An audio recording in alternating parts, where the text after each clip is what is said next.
Напомним, отопление в столице Коми было решено отключить еще 7 мая. Это намного раньше по срокам, чем было до этого. Последний раз аномальное тепло на юге республики в майские выходные отмечалось лишь в 2010 году. По сообщению гидромедцентра Коми, рекордные показатели в эти дни сменит низкий температурный фон. Под влиянием арктического воздуха ощутимо похолодает во второй половине недели. Ночные температуры будут близки к нулевой отметке, а при облачных прояснениях температура может понижаться до заморозков, до минус 2 градусов. Днем прогрев воздуха будет небольшим, до плюс 6, плюс 8 градусов. Пройдут осадки в виде дождя на севере республики со снегом. И ощущение холода будет добавлять порывистый северный ветер. Вот такой температурный фон, он будет в среднем на 6-8 градусов ниже обычного, который характерен для этого периода.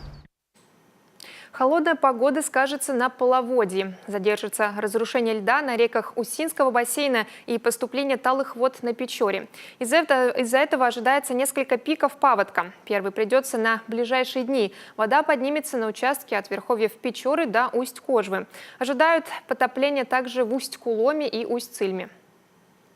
Ожидаем по Усть-Куломскому району. Это 2 населенных пункта у нас: Югытьяк, Смолянка. Возможно подтопление территорий. Сегодня будем мониторить, и сегодня уже будет информация у нас. Вот. По Усыльмскому району, наверное, в ближайшие 2-3 суток ожидаем населенные пункты Трусово, Филиппово. Подготовлены пункты временного размещения, созданы необходимые запасы в этих населенных пунктах, чтобы обеспечить население всем первым необходимым. Сегодня подтопленными остаются и территории Ухты и Сосногорска. Вода там постепенно убывает. Сейчас уровень на реках Ухта и Ижма, наконец, опустился ниже критической отметки. Второй волны паводка специалисты не ожидают. Напомним, резкий подъем воды в этих районах начался в ночь на 9 мая. За сутки он вырос почти на метр. Началось подтопление приусадебных участков домов, расположенных в низинах Ухты.